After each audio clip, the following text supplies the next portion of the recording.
Assalamualaikum warahmatullahi wabarakatuh. Perkenalkan, nama saya Rizky Syamsul Fauji.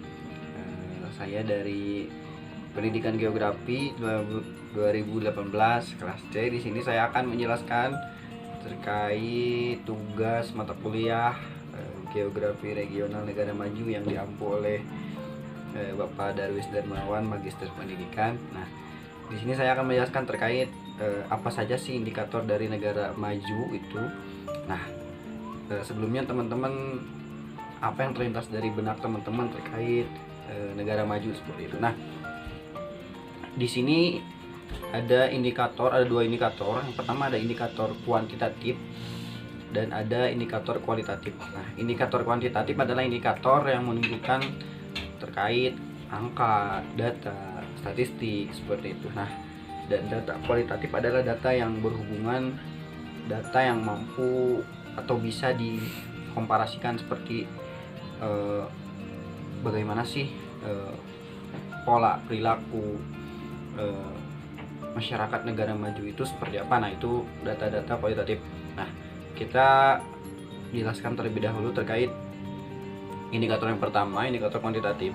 Nah, biasanya negara maju itu memiliki yang pertama itu jumlah penduduknya rendah, akan tetapi kalaupun sekarang seperti contoh Amerika Serikat dan negara-negara lainnya, mereka negara maju akan tetapi dengan jumlah penduduk yang tinggi seperti itu. Nah, dan yang Assalamualaikum warahmatullahi wabarakatuh. Selanjutnya soal nomor 2 ada ciri-ciri umum negara maju. Yang pertama ada memiliki teknologi yang canggih. Nah, negara maju itu mereka mampu menguasai teknologi. Setelah mereka bisa menguasai teknologi, maka mereka pun bisa memanfaatkan sumber daya yang ada gitu loh. Bahkan penguasaan teknologi dari negara maju pun sering ditiru oleh negara-negara berkembang gitu loh. Nah, dan yang kedua ada angka kelahiran dan kematian rendah. Sebelumnya setelah dijelaskan bahwa memang karakteristik masyarakat secara sosiologis negara maju itu biasanya mereka fokus mengejar karir gitu loh.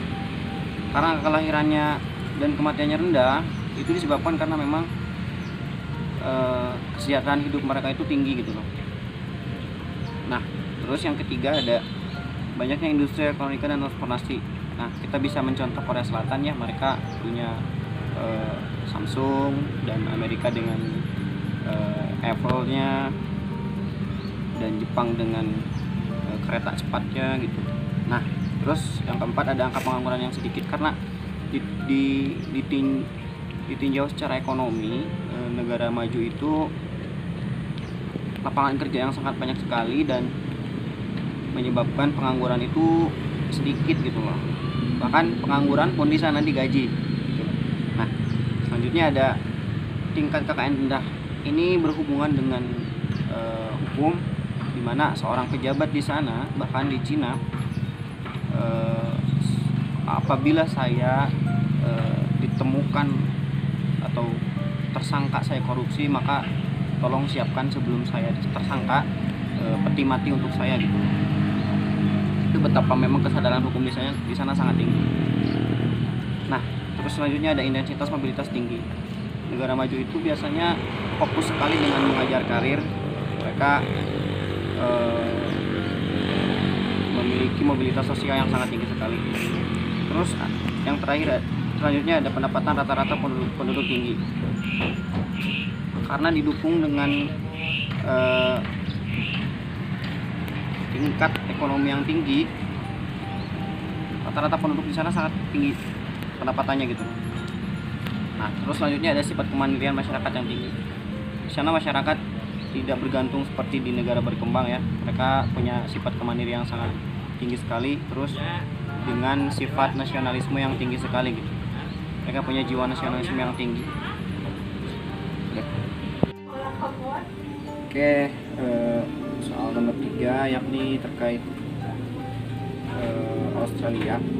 Nah, sebelumnya apa yang terlintas dari benak teman-teman terkait benua Australia ini. Berhubung kan Australia ini adalah tetangga kita. Nah, Australia ini adalah salah satu bagian dari persemakmuran Britania Raya. Jadi ini dipimpin oleh seorang Ratu Elizabeth ya. Nah, Australia ini memiliki wilayah daratan yang sangat luas sekali. Walaupun jika dibandingkan dengan Indonesia kan terpisah-pisah oleh pulau-pulau. Namun Australia ini wilayah luasnya lebih ke daratannya seperti itu. Nah, Australia ini punya Human Development Index atau ini indeks pembangunan manusia yang sangat tinggi sekali ya teman-teman. Karena biasanya negara di bawah naungan Britania Raya itu atau persemakmuran Britania Raya itu biasanya mereka maju seperti itu. Nah, ada pendidikannya bahkan bagus sekali. Di sana ada Monash University yang masuk 100 ranking universitas terbesar, tertinggi, terbagus di sana gitu. Nah, Australia ada hewan khas di sana yang namanya koala. Terus ada kemarin Australia terjadi kebakaran yang sangat besar sekali di sana. Oleh karena itu banyak sekali satwa-satwa yang khas di sana terbakar gitu loh. Dan ada suku khas di sana, ada suku aborigin. Secara historis orang-orang di Australia itu mereka bukan asli dari sana, akan tetapi mereka adalah hasil dari pembuangan dari penjara, bukan dari Inggris, dibuang ke Australia seperti itu. Nah, sekarang orang-orang suku aborigin hampir punah seperti itu. Sip. Terima kasih, itu dari saya. Mohon maaf bila ada kekurangan. Terima kasih. Wassalamualaikum warahmatullahi wabarakatuh.